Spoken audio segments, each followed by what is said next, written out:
But I'm not. I'm going to go out on a limb and say that they're going to play the Dodgers. Go out on that limb. All right. I wanted to do postseason predictions in a little bit, but you beat me to it. Yeah. I'll go out on that limb. I think there's an advantage to seeing how the Dodgers are going to utilize their pitching in playoff games, and really for the Phillies to have an idea. Because right now, if you ask me, or I would say if you ask the Phillies, if you went and asked Rob Thompson, or you went and asked the players, you asked Dave Dombrowski, if you ask them, what are the Dodgers going to do pitching-wise in the playoffs? I don't think anybody knows. Like, because their bullpen is so bad that they're going to have to fill it with starting pitchers. Yeah. The question is, which starting pitchers are going to start and which starting pitchers are going to pitch out of the bullpen? That's what nobody knows. And I think that getting an opportunity, even if it's only for 2 games, to see how they use those pitchers will benefit the Phillies. Because when it comes down to it, let's the Phillies won 4 out of 6 against the Dodgers this year. Okay, fine, whatever. 3 of them were in the beginning of the season. I don't think that those matter at all. I think when you look at it, there was only 2 games that they played against each other that mattered for both teams. And it was the knockdown, drag-out 2 games in LA when the Phillies clinched the NL East and then won the series to pretty much, they didn't lock it up that day, but to pretty much say, all right, we got you. We got the bye and you don't. Right? Like, so that those 2 games and the Phillies won those 2, those were heavyweight fights. And there was a lot of back and forth, a lot of managing in those games. And I thought that the buttons that Dave Roberts pushed in those games were not good. I thought he mismanaged those games, which makes me wonder if he's going to stick to that against the Phillies or if they try something completely different because it failed against the Phillies. So that's why I think that there's some real benefit for the Phillies to sit back and watch that series. Look, if the Reds pull off an upset, the Reds pull off an upset. Okay, fine. But the reality of it is you're focusing on the Dodgers. You're thinking about the Dodgers. And any little advantage that you can get on them is a good thing. You obviously like the Dodgers. Odds makers like the Dodgers. Of the 4 wild card series that we'll see this week, the Dodgers are the most significant favorite right now. DraftKings are minus 245 to win this wild card series over the Reds and advance. It looks like it'll be Hunter Green for Cincinnati in game 1. And right now, though, the Dodgers official site doesn't list it. Sportsbooks are showing Blake Snell as the Dodgers game 1 starter. So, and in that game, the Dodgers are a minus 208 money line favorite right now. And not that this is a betting podcast, but I like to just put a little context behind, the way that at least markets are treating these games right now. Said differently, the Dodgers are a significant postseason favorite here this week over Cincinnati. Let's talk about what the Phillies are going to do. Let's work under the premise right now because we'll have plenty of time to revisit this, obviously, when we know for sure on Friday. But let's assume that it is the Dodgers. What does this look like for the Phillies? Do you come with the 3 lefties and pray? Like, how does this look? That's what the Phillies will do. They will go with the 3 lefties. Do I think that Aaron Nola and Walker Buehler are piggybacking both Suarez and Luzardo? I do. I really do. I think that that's kind of what the Phillies are going to look to do because the Dodgers do the bottom of their lineup. They do mix and match guys, who's starting, who's not. Like Muncy doesn't play against lefties, right? They were playing Kike Hernandez at third base against lefties. So maybe, you start Suarez and Luzardo and you got those righties in the lineup and now all of a sudden it's the 4th inning. And if you're the Phillies, you switch pitchers and you go to a right-handed guy who can go multiple innings. You force Dave Roberts to make a decision. Do I keep those guys in or do I flip them now and then give the Phillies the matchup advantage later when they can bring in Tanner Banks, Matt Strahm to face those lefties or whoever to face righties, right? Whatever the case might be. So right. I do think that the Phillies are going to go with the 3 lefties. I'm not convinced that Suarez or Luzardo are going to be let go long. They've done this to Ranger in the past, right? Remember what they did against the Braves in that one playoff game where they didn't even tell him that they were going to pull him.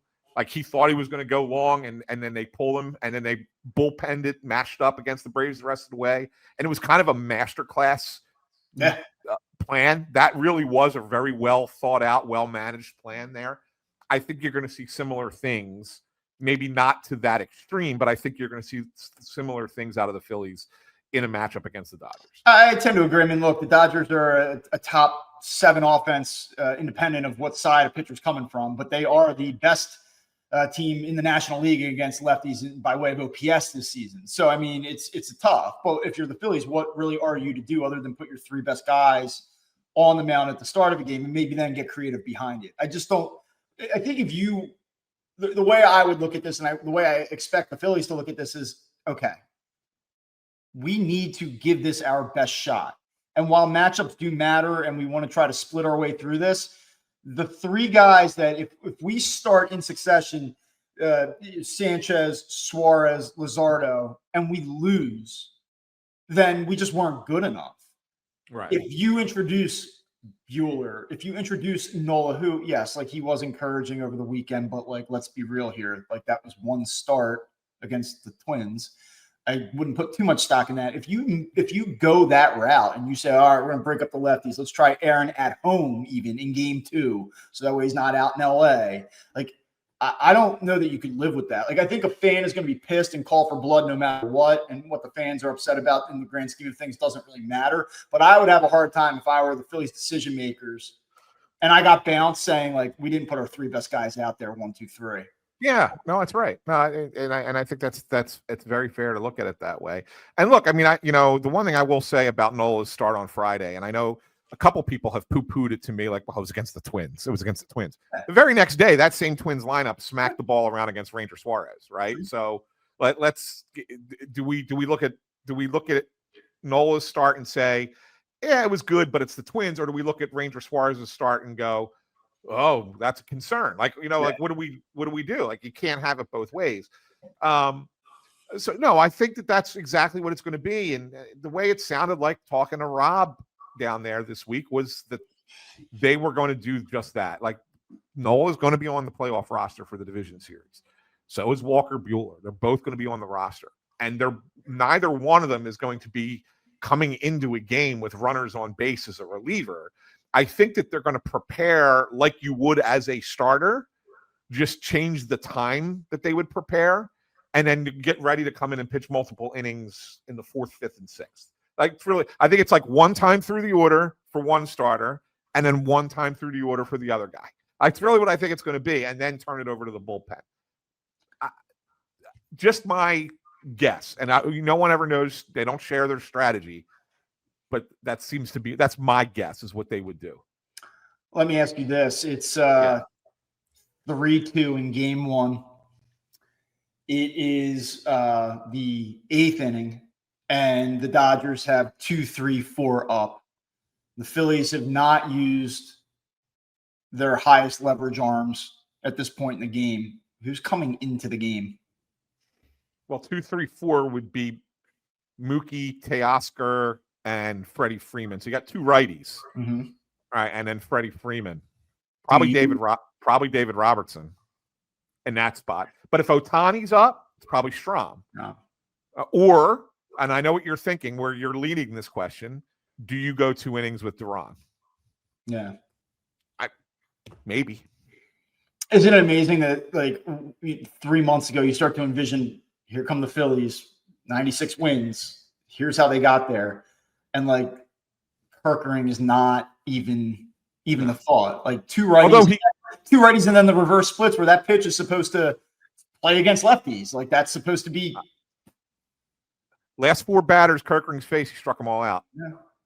Came in with runners on base on Saturday and got a strikeout. And look, the reality of it is, and again, yeah, there's surviving a DS, and then there's making a World Series run. And if they're going to do it, like I just said, you're going to need Harper to make a World Series run. I believe that. Like, unless you get an out-of-body experience from someone else, like unless Alec Boehm just goes bananas and, he hits 450 for 3 weeks, like, you're going to need someone to go absolutely insane to cover should these things not happen. But when I look at the Phillies' blueprint to winning a championship, and this is scary to say, and a lot of people aren't going to want to hear this, but I actually think that you have to have an effective Kerkering to do it. Like, I don't think that you can just Duran, Robertson, Strom your way through this. Because, you talk about bridging the middle innings with the Nolas and Walker Buehlers, and like, yeah, I think that will happen, but like there's going to be a key out to get in the 6th inning of a game, or in maybe certain situations, a pocket of the lineup comes up in the 7th inning, and you don't want to go to those other guys quite yet. You're going to need him to close the door. I think it's going to be more important for them to have an extra reliable bullpen arm if they get past the DS. So the beauty of the DS is you only have 2 games played on back-to-back days. Yep. So the relievers are always available, right? There's not a game where a reliever is not available because you have game 1, day off, game 2, day off, games 3 and 4, day off, game 5. So like the DS, everybody's available every game. So that's you could get by with massaging it a little bit there. It's when you get to the NLCS and then you're playing 2, day off 3, day off 2.